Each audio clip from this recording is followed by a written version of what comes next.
के क्रम में बैकुंठपुर विधानसभा तेजी से जनाधार जहां तक बढ़ा है जनसुराज का, वैसे ही प्रत्याशियों की संख्या भी बढ़ी है। आज आपको हम एक वरिष्ठ संभावित प्रत्याशी जनसुराज के बैकुंठपुर विधानसभा से सबसे पहले उनसे परिचय कराएं। एक परिचय आपका हमारे दर्शकों से। मेरा नाम अजय प्रसाद हुआ जी। मेरे पिता का नाम स्वर्गीय रोहन प्रसाद, जो 1977 से मरणोपरांत 5/12/1989 को उनकी मृत्यु हुई। वे बैकुंठपुर प्रखंड के ब्लॉक प्रमुख तथा गंभारी पंचायत के मुखिया। मैं 1990 से मेरा घर गंभारी हुआ, गंभारी बैकुंठपुर थाना हुआ, गोपालगंज जिला हुआ। और इसके बाद मैं 1990 से पिताजी के मरने के बाद उनकी विरासत को संभाला। जी, बहुत बहुत स्वागत है आपका। इस बार किन मुद्दों पे जनसुराज बैकुंठपुर से चुनाव लड़ेगी? क्या मुद्दा लेके आप लोग स्थानीय स्तर पे चल रहे हैं? आपका भी स्वागत है मेरे और मेरे बैकुंठपुर की जनता की तरफ से। जनसुराज का जो मुद्दा है, जनसुराज का 5 मुद्दा है: बेरोजगारी, पलायन, शिक्षा, स्वास्थ्य, भूमिहीनों को भूमि, यह सब जनसुराज के मुद्दे। ये जो प्रदेश स्तर पे तो आप लोग शिक्षा पलायन पे जोर दे रहे हैं, लेकिन यहाँ पे ऐसी शिक्षा में क्या सुधार आप चाह रहे हैं? बैकुंठपुर की बात करें। देखिए, आज 76-77 साल हो गया लगभग आजादी का, लेकिन पूरे बैकुंठपुर विधानसभा में एक भी डिग्री कॉलेज नहीं, एक भी बीएड कॉलेज नहीं, एक भी डीएलएड कॉलेज नहीं।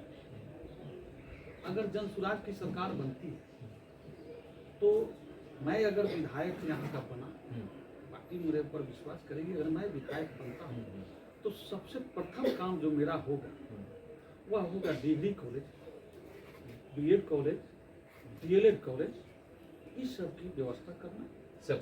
सबसे पहले अगर सरकार बनती है या हम विधायक बनते हैं तो वैसी स्थिति में सरकार से नहीं भी होगा तो मैं खुद स्वयं अपने स्तर से डिग्री कॉलेज, बीएड कॉलेज और डीएलएड कॉलेज खोलना। ये तो शिक्षा की बात हो गई। रोजगार की बात आप लोग करते हैं, रोजगार सृजन की क्या संभावना है इस बैकुंठपुर विधानसभा में पलायन रोकने के लिए? पलायन रोकने के लिए यहाँ पे छोटे छोटे लघु उद्योग लगा करके भी रोजगार पलायन को रोका जा सकता है। रोजगार सृजन के लिए अभी तक यहाँ जितने भी विधायक हुए किसी ने इस पर कोई ध्यान नहीं। सारे लोग सिर्फ जात पात और हिंदू बैकवर्ड और हिंदू मुस्लिम में उलझे रहे। इसलिए मेरी सबसे पहली प्राथमिकता होगी शिक्षा के बाद रोजगार सृजन के लिए छोटे छोटे लघु उद्योग लगवाना। आप सुन रहे हैं श्री अजय प्रसाद को। इस बार बैकुंठपुर से जनसुराज के संभावित प्रत्याशी, अगर आपके कोई प्रश्न इनसे डायरेक्ट हैं तो निश्चित रूप से लिखना ना भूलें। कहा जा रहा है कि जैसे जनाधार तेजी से बढ़ा है जनसुराज का, प्रत्याशी भी बहुत बढ़ गए। ये 21,000 के शुल्क के कारण लोग दावेदारी करते चले जा रहे हैं। टिकट तो किसी एक को मिलेगा। उदाहरण स्वरूप अगर आपको प्रत्याशी बनाई जाती है तो कैसे विरोध को नियंत्रित करेंगे कि विदर्घात नहीं हो, गुटबाजी नहीं हो?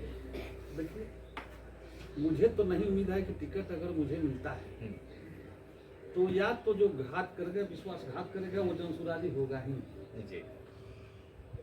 लेकिन मुझे पूरा विश्वास है कि मैं सबको मना लूँगा। विदर्घात विरोध नहीं होगा।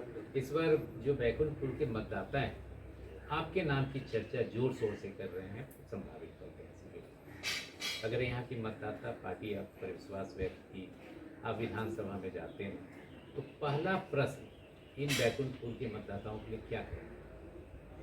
पहला तो आपको बता दिए, शिक्षा के लिए, शिक्षा ही के लिए कॉलेज का स्थापना क्योंकि करना। हम जब तक मुखिया रहे जी, यहाँ 3 स्कूल, प्राइमरी स्कूल चालू करवाए, अपना जमीन दान दे करके स्कूल चालू करवाए, स्वास्थ्य उपकरण के लिए अपना जमीन दान दिए।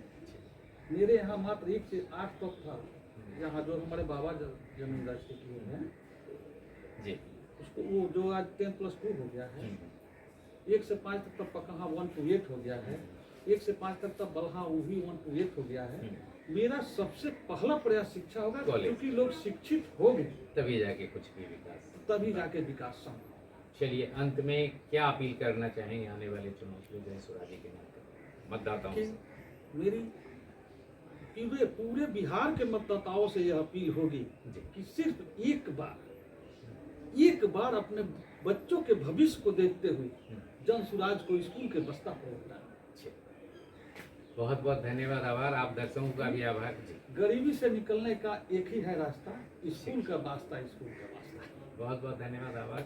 आप दर्शकों का भी बहुत बहुत आभार। अगर प्रश्न हो तो लिखना ना भूलें। बहुत बहुत धन्यवाद।